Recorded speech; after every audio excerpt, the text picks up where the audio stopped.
Bienvenidos a Eagon, Acervos de Terror. En las profundidades del noreste mexicano, entre las sombras de las montañas y el susurro del viento cálido que atraviesa sus calles desiertas, se encuentra General Terán, un pequeño pueblo en Nuevo León donde el tiempo parece transcurrir de forma diferente y donde las historias que los habitantes cuentan en voz baja raramente llegan a oídos de forasteros. Hoy nos sumergiremos en las leyendas oscuras que atormentan este lugar. Estás en Eagon, Acervos de Terror, donde las sombras cobran vida y las pesadillas tienen nombre. Me llamo Lisa Oliveira. Tengo 40 años y soy profesora desde hace casi 2 décadas. A principios de 2019, mi vida dio un vuelco cuando recibí la noticia de mi traslado a una pequeña escuela rural en General Terán, un pueblo casi olvidado en el mapa de Nuevo León, con menos de 1000 habitantes. Mi matrimonio acababa de desmoronarse después de 15 años, y aquel traslado que debería ser un castigo, todos en la Secretaría de Educación sabían que nadie quería ir a aquel fin del mundo, acabó pareciendo una oportunidad para empezar de nuevo. Recuerdo perfectamente el día en que conduje por el camino de tierra que serpenteaba entre plantaciones de maíz hasta llegar a aquella construcción de ladrillos descoloridos por el tiempo. La escuela había sido reabierta después de permanecer abandonada durante casi 8 años, y a pesar de la pintura nueva y las reparaciones básicas, todavía tenía ese aire de cosa antigua, con maderas que crujían, ventanas que no cerraban bien y un olor peculiar a humedad que ningún desinfectante parecía eliminar. El director Augusto, un señor delgado de cabello canoso siempre peinado hacia atrás, me recibió con una sonrisa que no llegaba a sus ojos mientras me mostraba las instalaciones. Siéntase como en casa, profesora Lisa. Los niños están ansiosos por conocerla. Solo tenga cuidado con el patio central durante las lluvias. El drenaje todavía no está bien. Mi clase era pequeña. Apenas 17 niños entre 8 y 10 años, todos hijos de trabajadores rurales de la región. En los primeros días, noté algo extraño en su comportamiento durante el recreo. Mientras que en otras escuelas los niños corrían por todo el patio, aquí había un área circular en el centro que todos evitaban religiosamente, como si hubiera una barrera invisible. Cuando le pregunté sobre esto al pequeño Mateo, un niño, pecoso de ojos atentos, que siempre se sentaba en la primera fila, miró a los lados antes de responder en un susurro casi inaudible. «Es por la niña del pozo, profesora. No jugamos allí».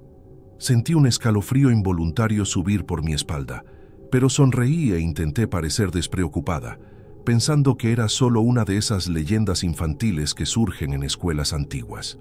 En la sala de profesores, cuando mencioné el asunto durante el descanso, hubo un silencio incómodo.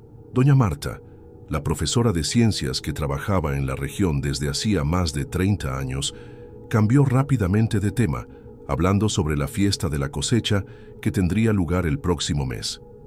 Esa misma tarde, mientras organizaba materiales en el armario de mi aula, tuve la sensación de estar siendo observada.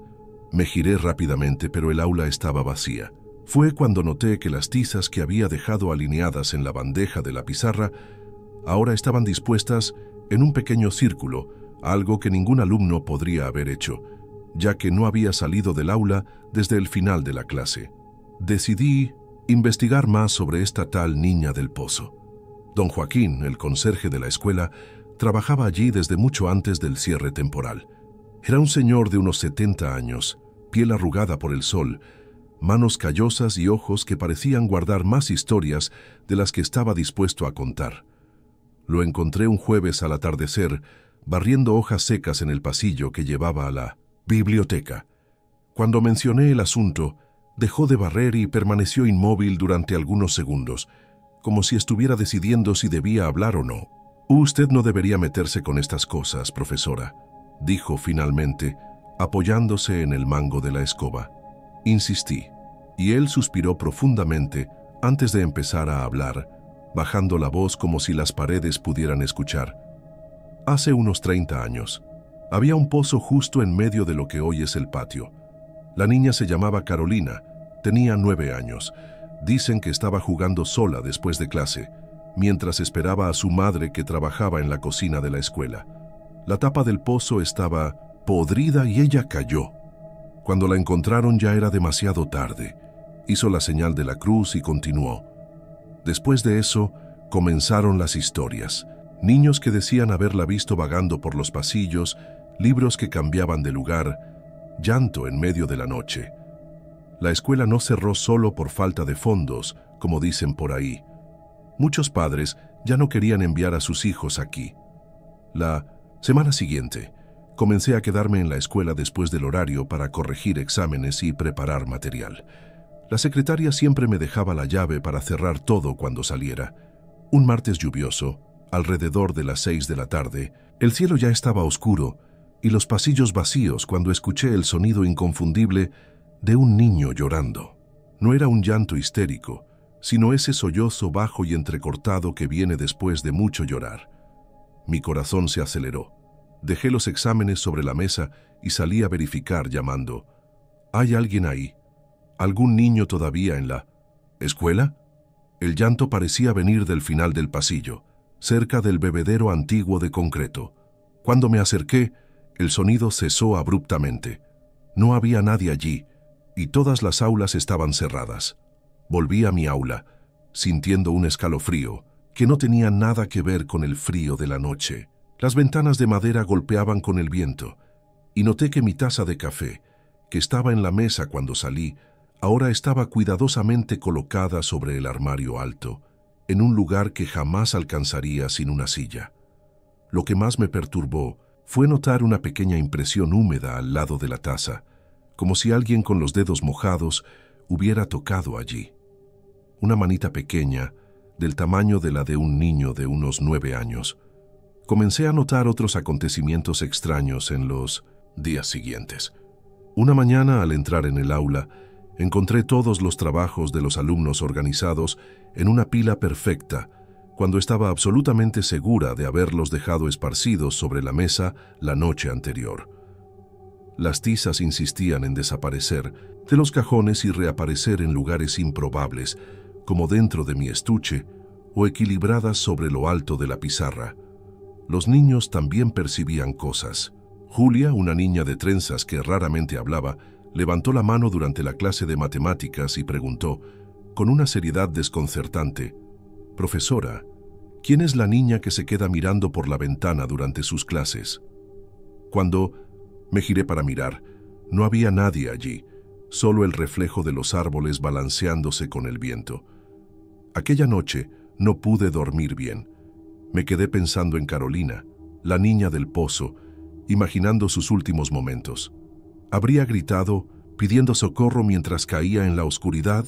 ¿Cuánto tiempo estuvo allí, sola en el fondo del pozo antes de que la encontraran?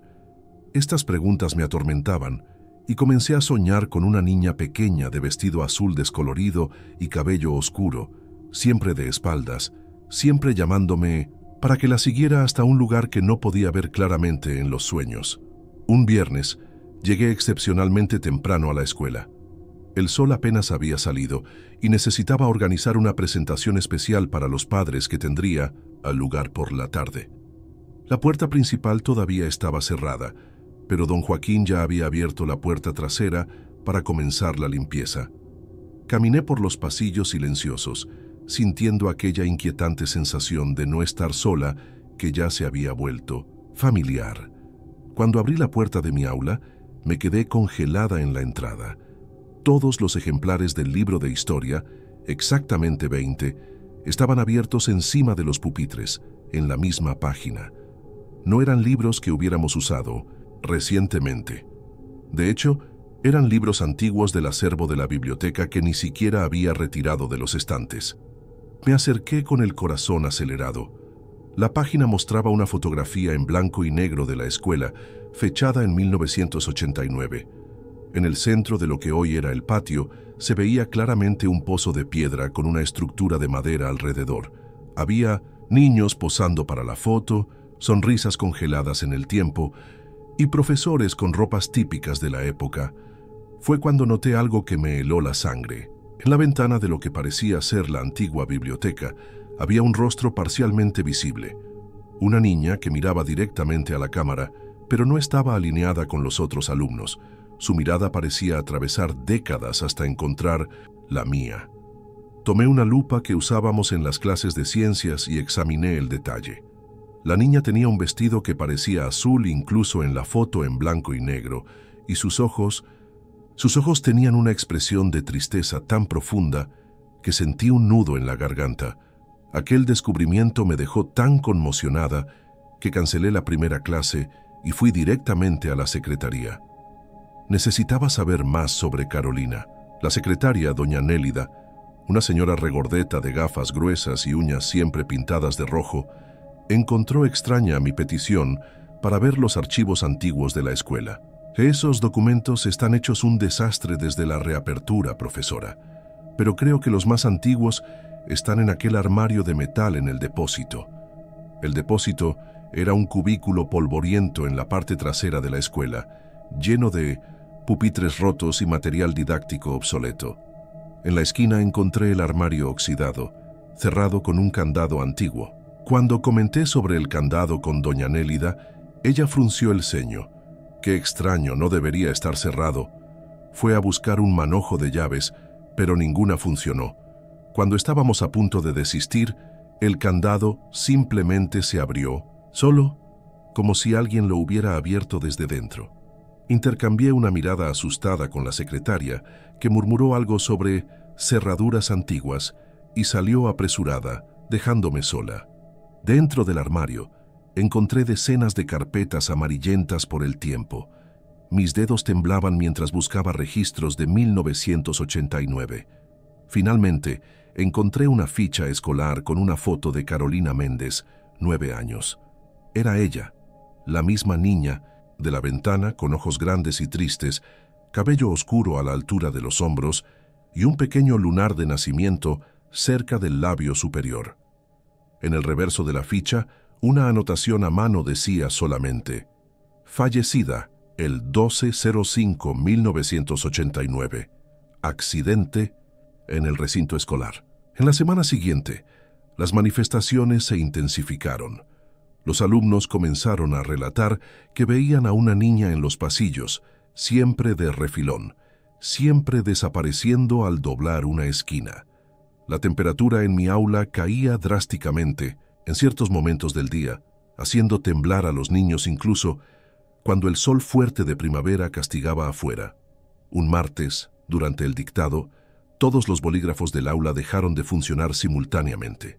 17 bolígrafos diferentes, algunos nuevos, simplemente se secaron en el mismo instante. Cuando los alumnos salieron al recreo, me quedé sola organizando el material y escuché nítidamente una voz infantil muy cerca de mi oído. «¿Me va a ayudar, profesora?» Me giré bruscamente, tirando libros al suelo.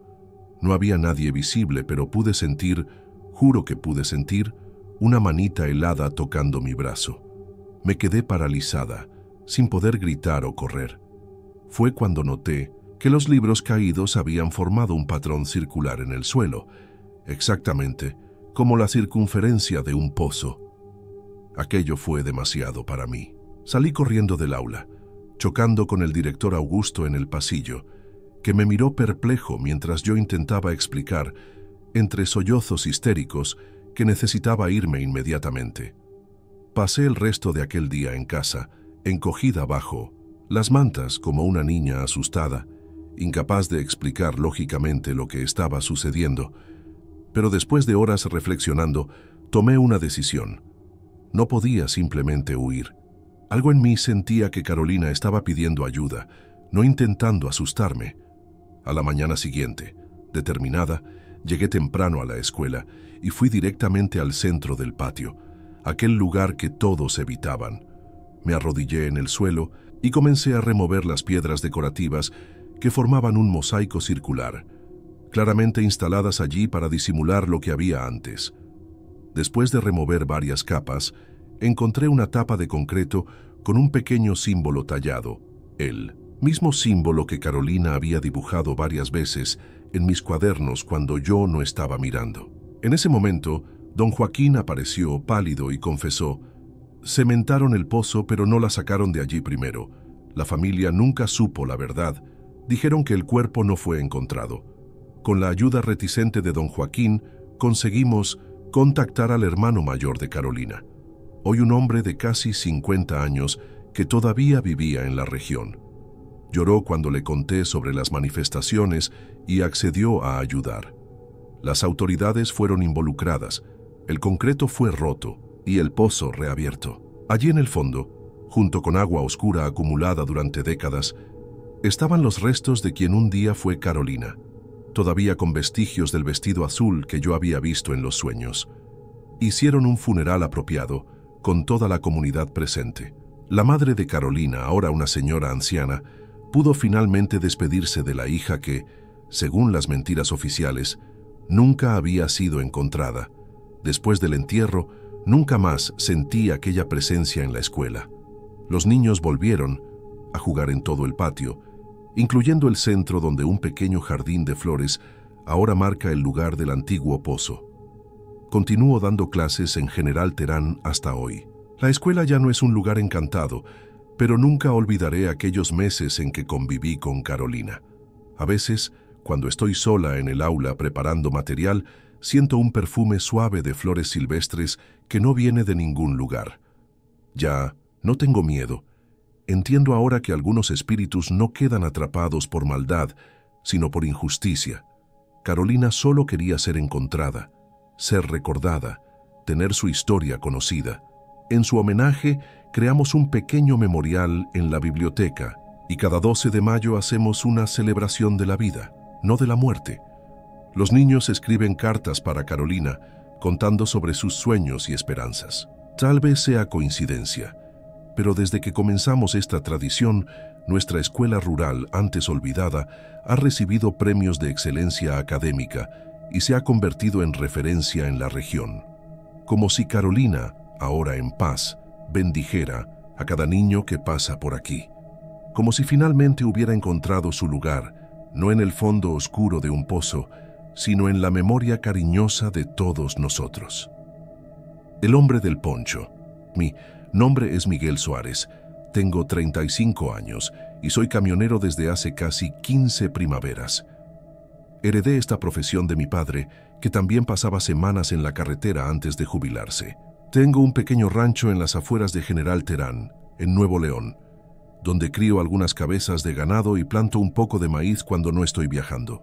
Siempre me gustó esta vida dividida entre la carretera y el campo, a pesar de la soledad que a veces golpea fuerte, principalmente después de que mi esposa Teresa decidió que ya no aguantaba esperar por un marido que vivía ausente. Se fue hace 2 años, llevándose a nuestro perro, pero dejando los recuerdos que aún atormentan cada rincón de la casa. Conozco cada curva y cada bache de las carreteras de la región como la palma de mi mano, principalmente ese caminito de tierra que atraviesa el Valle de las Sombras, un nombre que siempre me pareció exagerado, pero que después de aquella noche de agosto del año pasado comenzó a tener todo el sentido. La carretera es el camino más corto entre el pueblo de San Mateo, donde suelo entregar mercancías, y mi rancho, ahorrando casi 1 hora de viaje comparado con la carretera pavimentada que rodea las montañas. Era un martes, 17 de agosto, y estaba regresando de San Mateo, después de entregar una carga de fertilizantes en la cooperativa local. Había salido más tarde de lo planeado, porque el personal de la cooperativa tardó en descargar mi camión, y cuando finalmente tomé la carretera de regreso, ya pasaba de la medianoche. El cielo estaba despejado, con una luna menguante que apenas iluminaba el camino, y ese frío cortante típico de las madrugadas de la región, incluso en verano. El camino de tierra serpenteaba entre cerros cubiertos de vegetación densa, creando sombras que parecían moverse con el paso de mi camión. La radio captaba mal en ese tramo, así que conducía en silencio, con solo el rugido del motor y el ocasional aullido de algún animal distante, rompiendo la quietud de la noche. Mis ojos ya ardían de cansancio cuando el reloj del tablero marcó las 2:13 de la mañana. Fue exactamente en ese momento que los faros de mi camión iluminaron una figura parada al borde del camino, como si hubiera surgido de la nada. Era un hombre alto, vistiendo un poncho oscuro que le llegaba casi hasta los pies y un sombrero de ala ancha que sombreaba su rostro. No hizo ninguna señal con la mano, no se movió, solo se quedó allí, parado como si supiera que yo iba a parar. Y lo más extraño es que realmente paré. Hasta hoy no sé explicar por qué. Normalmente jamás me detendría para un desconocido en medio de la madrugada en un camino desierto como aquel. Mi padre siempre me enseñó a desconfiar. Decía que la carretera tiene más peligros que curvas, hijo mío. Pero algo en aquel hombre me hizo pisar el freno casi automáticamente, como si mis manos y pies tuvieran voluntad propia. El camión derrapó un poco en la tierra suelta antes de detenerse completamente, levantando una nube de polvo que bailó en los haces de luz de los faros. Bajé la ventanilla y grité, ¿quiere un aventón, compañero? No hubo respuesta. El hombre comenzó a caminar hacia el camión con pasos lentos y precisos, sin prisa alguna, como si tuviera todo el tiempo del mundo. Noté que no cojeaba ni demostraba cansancio, a pesar de estar a por lo menos 15 kilómetros del pueblo más cercano. Cuando se acercó no vino hasta mi ventana como esperaba. En vez de eso, sin decir una palabra, se dirigió a la parte trasera del camión y subió a la caja. Podía oír sus pasos en la chapa metálica, pero no escuché su voz ni una sola vez. Aquello ya se estaba poniendo demasiado extraño. Pensé en arrancar y seguir viaje, pero algo me decía que debía comprobar si todo estaba bien. Bajé del camión, sintiendo el frío de la madrugada cortar mi piel como navaja. Debía estar a unos 5 medes, tal vez menos. Mi respiración formaba nubes de vapor frente a mi rostro mientras caminaba hacia la parte trasera. El hombre estaba sentado en un rincón de la caja vacía, perfectamente inmóvil, con la espalda apoyada en el lateral del camión. ¿Todo bien por ahí, amigo? ¿A dónde va?, pregunté intentando sonar amistoso, pero ya con un escalofrío en el estómago que no tenía nada que ver con la temperatura. Él levantó el rostro lentamente, y fue ahí cuando lo noté. A pesar del frío cortante, no salía vapor alguno de su boca o nariz cuando respiraba. De hecho, ni siquiera podía percibir si estaba respirando. La luz de la luna iluminó parcialmente su rostro por debajo del sombrero, revelando facciones angulares, piel pálida como el papel y ojos. Dios mío, aquellos ojos. Eran oscuros, profundos, y estaban fijos en un punto más allá de mí, como si vieran algo en la distancia que solo él podía ver. No parpadeaban. Nunca vi ojos tan vacíos y al mismo tiempo tan llenos de... no sé explicarlo. ¿Una especie de tristeza antigua? Está bien, tartamudeé. Te llevaré hasta donde pueda. No respondió. Solo continuó con aquella mirada. Fija.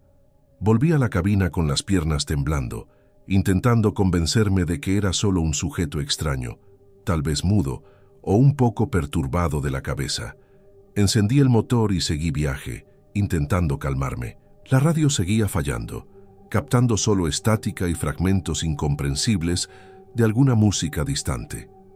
De vez en cuando miraba por el retrovisor, pero solo podía ver un pedazo del poncho negro del hombre. El camino se volvía cada vez más estrecho y sinuoso conforme avanzábamos por el valle. La sensación dentro de la cabina era sofocante, un frío que parecía venir de dentro hacia afuera, incluso con la calefacción encendida al máximo. Mis manos sudaban en el volante a pesar de la baja temperatura, y no podía dejar de pensar en aquellos ojos fijos, en aquella ausencia de respiración.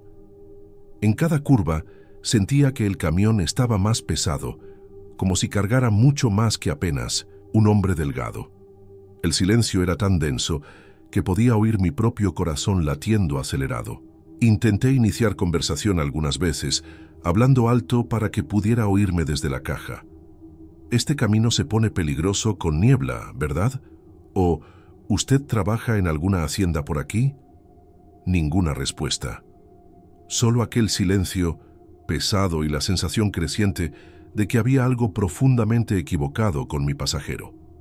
Los kilómetros se arrastraban y, por más que acelerara, parecía que no salíamos del lugar. Los cerros alrededor parecían los mismos, como si estuviéramos dando vueltas en círculos, aunque yo conocía demasiado bien aquel camino para perderme. Después de lo que pareció una eternidad, llegué a la tranquera de la hacienda de los Mendonça, que queda más o menos a mitad de camino entre San Mateo y mi rancho. Siempre necesito parar allí para abrir la tranquera, pasar con el camión y cerrarla nuevamente. Acuerdo que tengo con el señor Mendonça para poder acortar camino por sus tierras.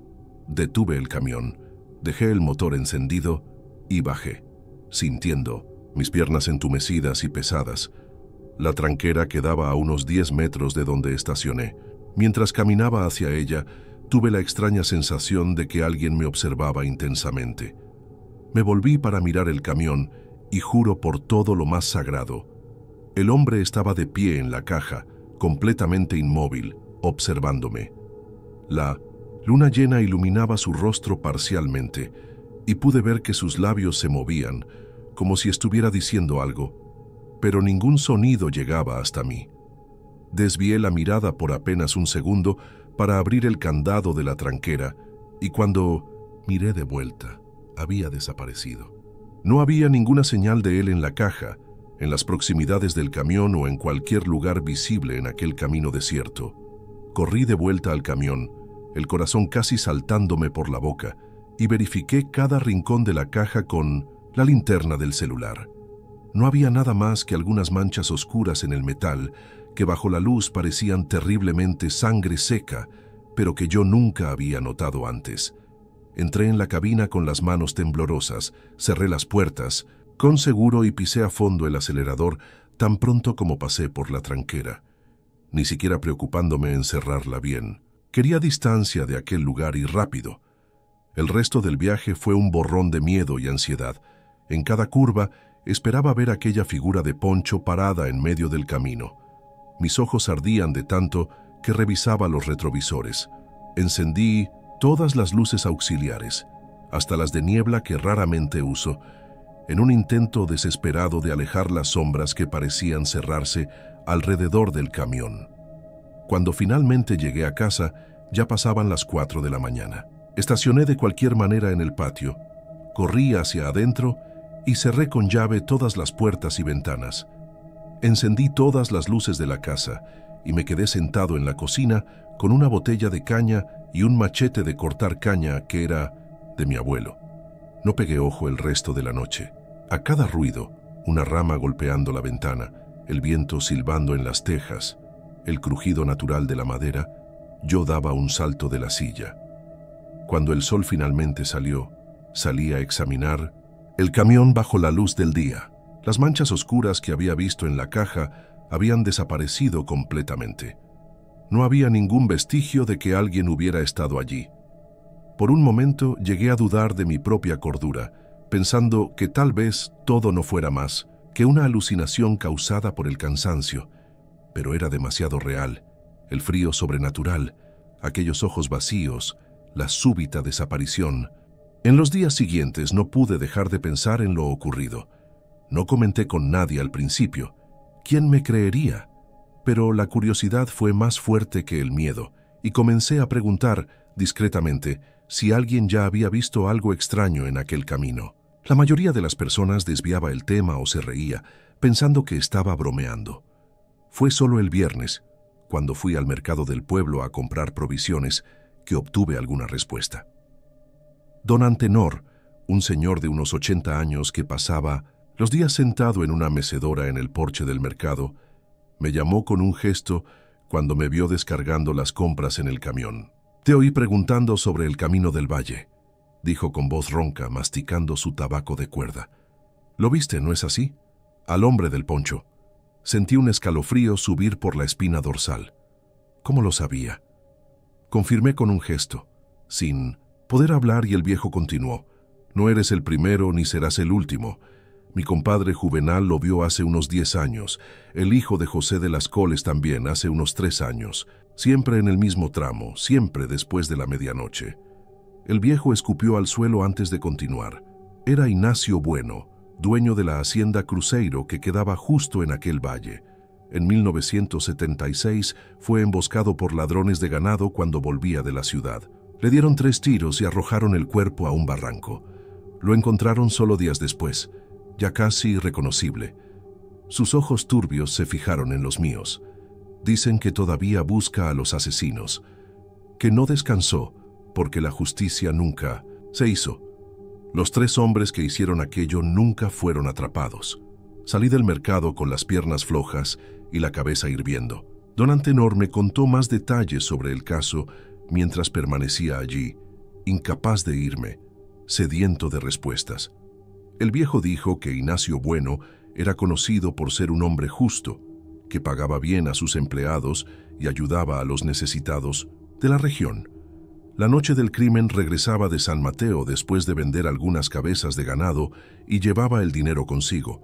Los asesinos eran peones de una hacienda vecina que conocían su rutina. El cuerpo fue encontrado aún con el poncho y el sombrero, pero sin el dinero. Lo más extraño, dijo don Antenor bajando la voz, es que meses después de la muerte comenzaron a aparecer cuerpos en la región. 3 hombres, muertos de la misma forma que Ignacio, 3 tiros y arrojados a barrancos. Nunca descubrieron quién lo hizo, pero todos sabían que eran los sospechosos del asesinato de Bueno. Volví a casa sin poder sacarme esa historia de la cabeza. En las noches siguientes, no pude dormir bien, siempre despertando sobresaltado, con la sensación de que había alguien parado en la oscuridad de mi habitación, observándome con aquellos ojos vacíos. Comencé a investigar sobre la historia en los archivos del pequeño periódico local y descubrí que realmente hubo esos asesinatos misteriosos. Las fechas coincidían, los nombres también. 2 semanas después tomé una decisión que muchos llamarían locura. Necesitaba entender qué estaba pasando y la única forma sería volviendo a aquel camino a la misma hora. La noche del lunes, exactamente a las 12 de la mañana, estaba conduciendo mi camión por el mismo tramo donde había encontrado al hombre del poncho. La luna estaba igual que la noche del encuentro, el frío también. Mi corazón latía tan fuerte que parecía que iba a explotar en el pecho. Reduje la velocidad y comencé a observar atentamente las sombras en el borde del camino. Nada. Después de 1 hora yendo y viniendo por el mismo tramo, detuve el camión exactamente donde había visto la figura por primera vez. Apagué el motor, respiré hondo y bajé. El silencio de la noche era absoluto. Ni siquiera el canto de un grillo o el susurro de las hojas en los árboles. Era como si el mundo entero hubiera dejado de respirar. «Ignacio Bueno», llamé, mi voz haciendo eco entre los cerros. «Sé quién eres, sé lo que te pasó». Nada ocurrió, solo el silencio pesado de la noche. Entonces decidí hacer algo que jamás imaginé tener el valor de hacer. Caminé hasta el borde del barranco donde, según las historias, su cuerpo había sido encontrado. La luz de la luna iluminaba el lugar con claridad suficiente para ver el fondo del precipicio, unos 15 metros abajo. Fue cuando percibí algo brillando entre las piedras y la vegetación. Con el corazón en la boca, observé aquel brillo viniendo del fondo del barranco por algunos minutos. Pensé en bajar para ver qué era, pero la idea de escalar aquella pendiente empinada en medio de la madrugada me pareció insensata. En vez de eso, marqué el lugar mentalmente, decidido a volver durante el día. Fue cuando sentí un viento helado pasar por mí, a pesar de que la noche estaba completamente quieta. Una sensación extraña me envolvió. No era miedo, sino una especie de comprensión silenciosa. Volví al camión y en el camino tuve la nítida impresión de que alguien caminaba a mi lado, aunque no hubiera nadie visible. Dentro de la cabina, noté que el asiento del pasajero estaba mojado, como si alguien con ropas húmedas se hubiera sentado allí. Y sobre el tablero, algo que definitivamente no estaba allí antes, una vieja hebilla de cinturón, oxidada y cubierta de tierra. A la mañana siguiente no comenté con nadie sobre lo que había ocurrido.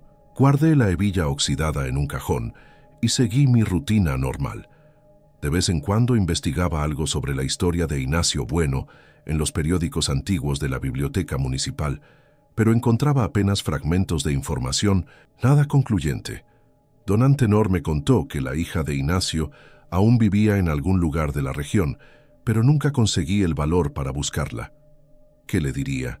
que había visto el fantasma de su padre, que había desaparecido de la caja de mi camión. Con el tiempo, la intensidad de la experiencia fue disminuyendo, aunque nunca ha sido olvidada. Cambié mi ruta y comencé a evitar el camino del valle por la noche, prefiriendo el camino más largo por la carretera pavimentada. De vez en cuando paso por el mercado del pueblo, veo a don Antenor en el porche, y él siempre saluda, con una mirada que parece decir que entiende mi silencio. Otros camioneros a veces mencionan cosas extrañas que vieron en aquel camino, y yo solo escucho, sin compartir mi propia historia. No sé si algún día entenderé lo que realmente ocurrió aquella noche o lo que Ignacio Bueno quería de mí. Tal vez algunos misterios del valle deban permanecer solo eso, misterios. Mi nombre es Claudia Hernández.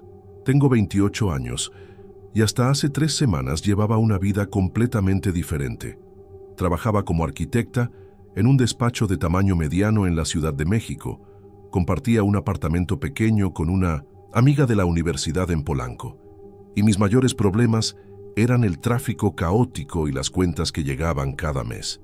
Todo cambió con aquella llamada en un caluroso martes de abril. Tía Dolores, con la voz entrecortada, me dio la noticia que siempre temí recibir.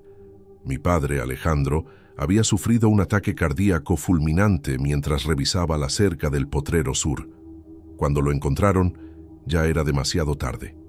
Regresé al rancho El Naranjo, en las afueras de General Terán, en Nuevo León, para el funeral y lo que serían apenas algunos días para resolver el papeleo. Pero la realidad se impuso como las montañas de la Sierra Madre Oriental que rodean nuestra propiedad. El rancho estaba endeudado. Los peones dependían de ese trabajo para mantener a sus familias, y yo era la única heredera de un lugar que, a pesar de haber dejado atrás hace 10 años, cuando me fui a la universidad, todavía corría por mis venas. Pedí licencia en el trabajo, prolongué mi estadía y, antes de darme cuenta, ya llevaba 3 semanas durmiendo en mi antigua habitación, despertando con el canto de los gallos e intentando entender los libros de contabilidad que mi padre mantenía con su letra pequeña y organizada. El rancho, El Naranjo, no es de los más grandes de la región, pero siempre ha estado bien cuidado. Son 200 hectáreas de tierras semiáridas, típicas de Nuevo León, con cría de ganado, una plantación de sorgo resistente a la sequía, algunas áreas con nogales y una huerta que abastece no solo a la Casa Grande, sino también a las familias de los 4 trabajadores que viven en la propiedad. En el centro de todo está la sede, una hacienda de estilo colonial con gruesas paredes de adobe, techo de terracota y un patio interno con una fuente de piedra, construida por mi bisabuelo en los años 30. Y a unos 100 metros de la casa, imponente como un centinela silencioso, está el granero, una construcción de madera oscura, con 2 pisos y un desván, lo suficientemente grande para guardar todos los equipos, la cosecha y aún servir de taller para reparaciones. Desde niña, yo tenía una relación ambigua con aquel lugar. Durante el día, me encantaba jugar entre los fardos de heno, buscar nidos de pájaros en las vigas y observar a mi padre reparar tractores y herramientas. Pero cuando el sol comenzaba a ponerse, una inquietud me dominaba. Las sombras parecían más densas allí, el crujido de la madera más intenso, y siempre inventaba una excusa para volver a casa antes de que oscureciera completamente. En aquella primera semana después del funeral, evité el granero. Había mucho que hacer en la casa y en las oficinas, reuniones con el banco y el abogado. Pero en la mañana del 10º día, don Manuel, el capataz que trabaja con nosotros desde hace más de 30 años, me abordó durante el desayuno. «Señorita Claudia, necesitamos organizar el granero. Su padre dejó muchas cosas fuera de lugar en las últimas semanas y la temporada de lluvias está llegando. ¿Podría ayudarme a catalogar las herramientas?» Acepté la propuesta de don Manuel sin mucho entusiasmo, pero reconociendo la necesidad. Después del almuerzo, caminamos juntos hasta el granero bajo el sol abrasador de Nuevo León. El olor familiar a heno, cuero y aceite de máquina me golpeó en cuanto abrimos las pesadas puertas de madera. Haces de luz entraban por las rendijas del techo, iluminando el polvo que bailaba en el aire. El interior estaba exactamente como lo recordaba, pero también diferente.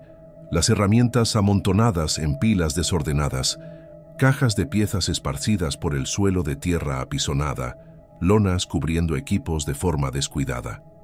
Mi padre siempre fue meticuloso con sus cosas.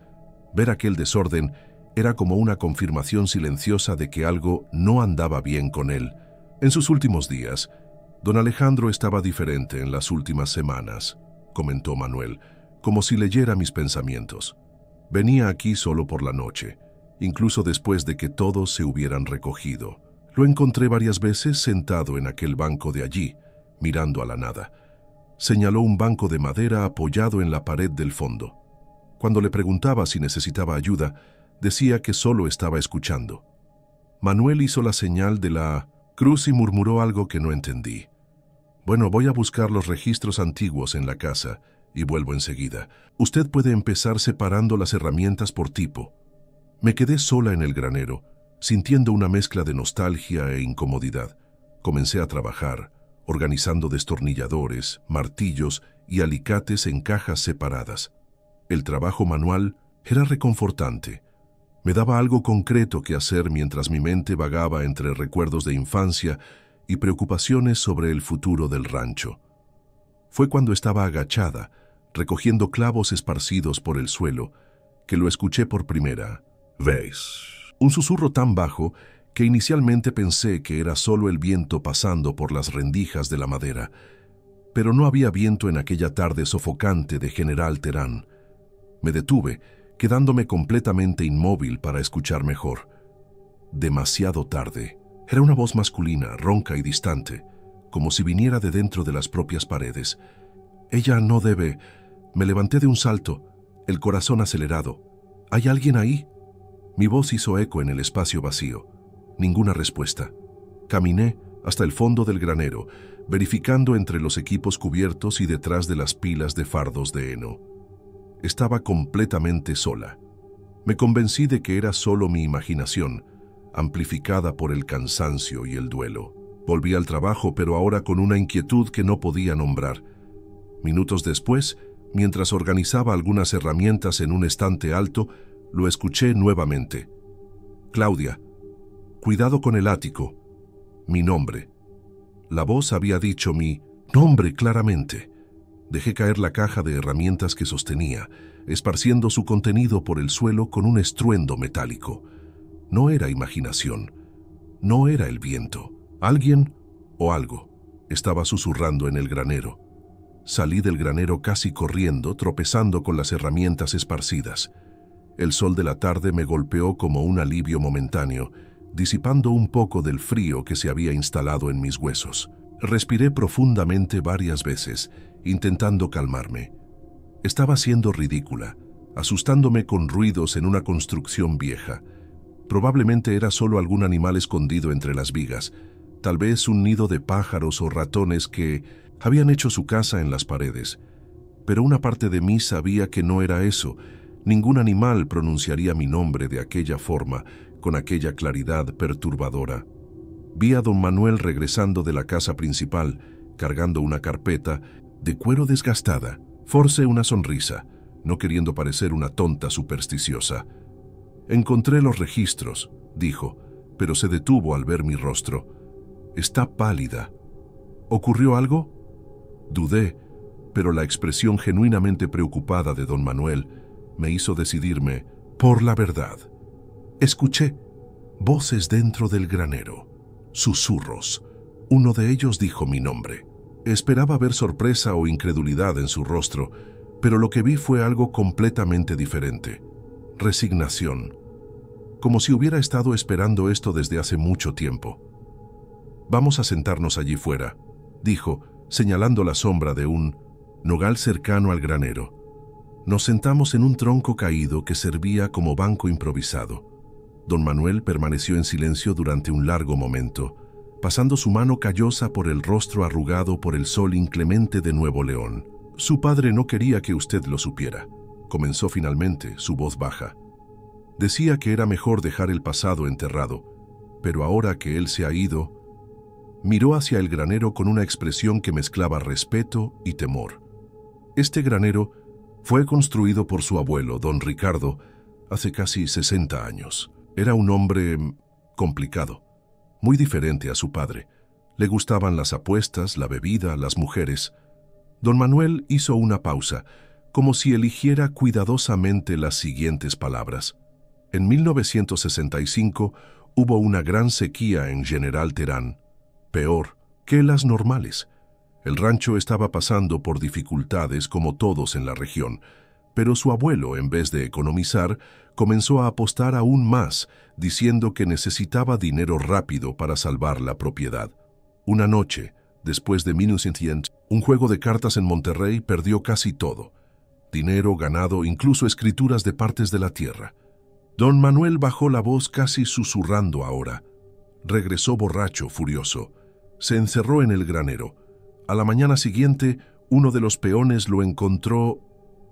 Hizo la señal de la cruz nuevamente. Ahorcado en las vigas del desván, con una carta de confesión clavada en la pared. Su padre tenía apenas 12 años en ese entonces. Permanecí en silencio, absorbiendo aquella revelación.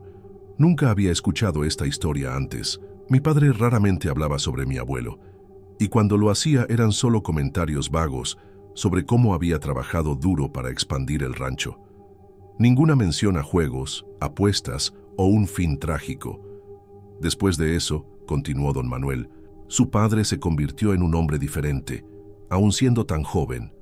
Asumió responsabilidades, trabajó incansablemente para recuperar lo que se había perdido, pagó todas las deudas, pero nunca más fue el mismo niño alegre que conocí. Miró sus manos arrugadas y estableció reglas sobre el granero. Nadie trabajaba allí solo después del atardecer, nadie dormía allí, incluso durante las cosechas cuando necesitábamos vigilancia. Y el desván permaneció cerrado durante años, hasta que su padre finalmente lo reformó para guardar equipos, pero aún así, siempre iba allí acompañado. Don Manuel levantó los ojos para mirarme. La gente de General Terán dice que su abuelo no encontró paz, que su vergüenza y arrepentimiento lo mantienen atado a este lugar. Algunos peones antiguos relataron escuchar voces, ver herramientas, cambiar de lugar durante la noche, sentir manos invisibles tocando sus hombros. Su padre nunca confirmaba ni negaba esos rumores, solo insistía en las reglas. Dudó antes de continuar. En los últimos meses, su padre comenzó a pasar mucho tiempo en el granero, especialmente por la noche. Cuando le pregunté por qué, solo dijo: Manuel, creo que mi padre está intentando avisarme sobre algo que todavía no logro entender.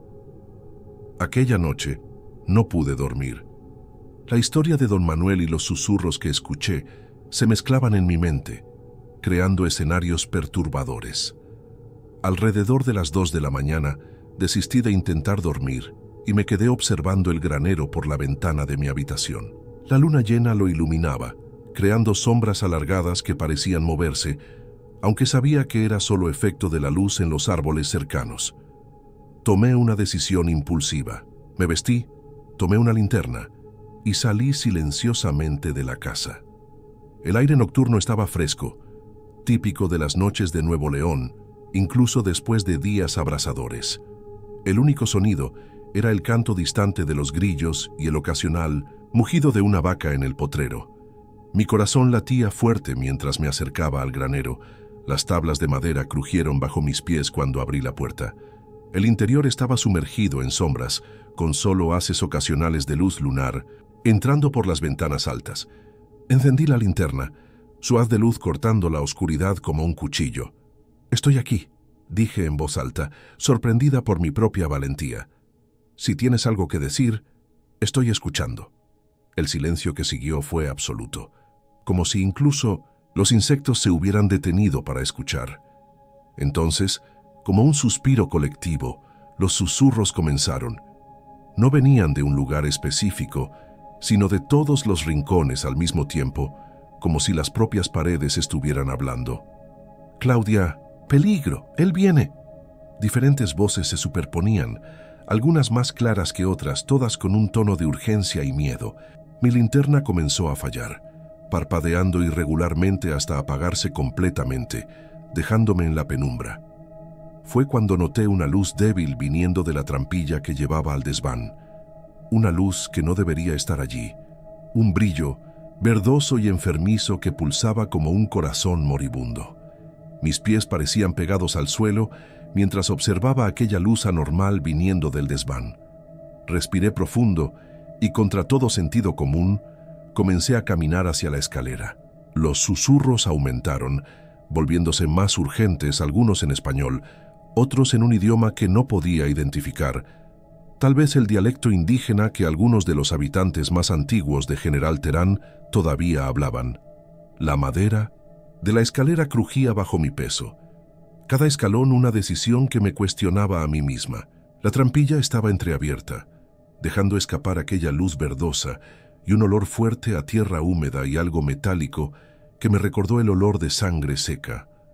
Dudé antes de empujar completamente la trampilla, pero algo dentro de mí necesitaba entender lo que había atormentado a mi padre durante tantos años.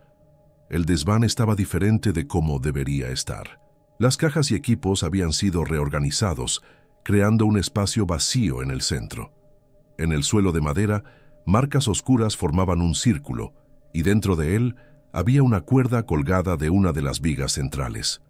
Pero lo que me hizo congelar fueron las paredes, cubiertas de fotografías. Me acerqué temblando y reconocí a mi padre en muchas de ellas, en momentos recientes. En otras estaba yo, en la Ciudad de México, en el aeropuerto, llegando al rancho para el funeral. Alguien nos observaba. Bajo las fotos, escritas con algo que parecía carbón, había frases en español. La deuda permanece. La sangre llama. A la sangre. La temperatura bajó súbitamente. Escuché un sonido detrás de mí como pasos arrastrados. Cuando me giré, no había nadie visible, pero la cuerda en el centro del círculo se balanceaba suavemente, como si alguien acabara de soltarla. Entonces, sin ningún aviso, la única lámpara del desván se apagó, sumergiéndome en la oscuridad total. En la oscuridad, mis oídos captaron sonidos que no deberían estar allí. Una respiración pesada que no era la mía, el crujir de tablas bajo pasos que no podía ver. Algo rozó mi hombro y retrocedí bruscamente, golpeándome contra la pared. ¿Quién está ahí?, pregunté, mi voz casi irreconocible de miedo. Nadie respondió, pero sentí una presencia acercándose, un frío que no era natural, incluso para las noches de General Terán. Por un breve momento, la luna apareció por una de las pequeñas ventanas del desván, iluminando parcialmente el espacio.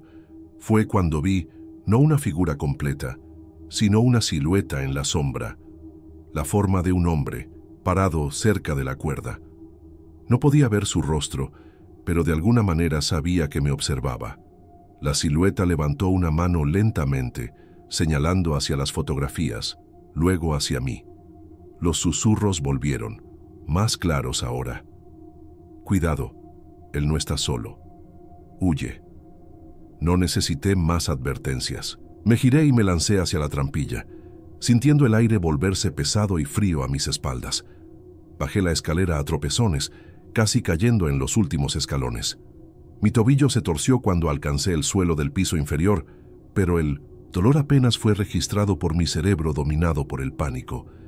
Me arrastré entre los equipos agrícolas, escuchando el sonido de pasos pesados bajando la escalera detrás de mí. Las herramientas en las paredes comenzaron a vibrar levemente, algunas cayendo al suelo.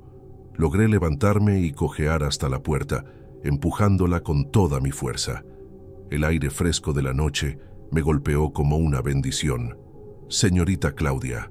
Don Manuel venía corriendo en mi dirección, una linterna en una mano y su vieja escopeta en la otra. Escuché ruidos. ¿Está bien?, me ayudó a alejarme, sus ojos fijos en el granero detrás de mí. Necesitamos salir de aquí, murmuró, su voz temblorosa. Su padre me hizo prometer que nunca dejaría a nadie entrar solo al granero por la noche. Él sabía que algo esperaba. Mientras nos alejábamos, miré una última vez hacia el granero. En la ventana más alta del desván, vi brevemente un rostro observando. Un hombre anciano con facciones familiares, los ojos hundidos de tristeza y culpa.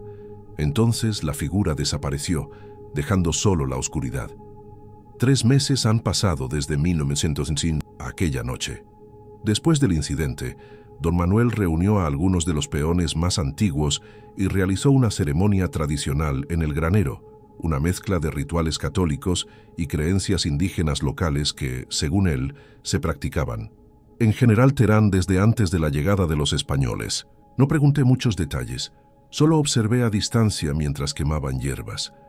Rezaban y rociaban agua bendita en cada rincón de la construcción. El desván fue completamente vaciado y cerrado nuevamente. Las fotografías, las marcas en el suelo, todo fue removido y quemado en una hoguera distante de la casa. Decidí quedarme en el rancho. Vendí mi apartamento en la Ciudad de México, renuncié al despacho de arquitectura y asumí definitivamente la administración del rancho El Naranjo. Las deudas que mi padre dejó eran menores de lo que temía y con algunos cambios en la gestión, logramos equilibrar las finanzas. Contraté a 2 peones más e iniciamos una pequeña producción de mezcal artesanal con agave cultivado en la propiedad, algo que mi padre siempre quiso hacer, pero nunca tuvo tiempo. El granero sigue allí, imponente como siempre. Reformamos el techo y reemplazamos algunas tablas podridas, pero mantuve la estructura original. Las actividades en el lugar son normales durante el día. Guardamos equipos, almacenamos la cosecha, realizamos reparaciones. Las actividades paranormales casi han desaparecido por completo. Casi. A veces, cuando el sol comienza a ponerse, todavía escucho susurros distantes entre las paredes. Herramientas ocasionalmente cambian de lugar durante la noche. Y aunque nunca más he subido al desván, sé que la puerta que mandé sellar a veces se encuentra entreabierta por la mañana. Don Manuel dice que es solo el viento, que las construcciones antiguas siempre hacen ruidos extraños. Pero ambos sabemos la verdad. Mantenemos la regla de mi padre. Nadie trabaja solo en el granero después del atardecer. No sé exactamente qué hizo mi abuelo, qué tipo de pacto selló en aquel lugar. Tal vez nunca lo sepa completamente, pero entiendo ahora por qué mi padre volvía al granero en las noches antes de su muerte. No era solo para escuchar los susurros, sino para mantener algo contenido, algo que él sabía que un día yo tendría que enfrentar también. Algunas deudas, como aprendí, no pueden pagarse con dinero, y algunas historias de familia no terminan con la muerte, solo pasan a la siguiente generación, como un legado silencioso que susurra en las paredes de un viejo granero en General Terán.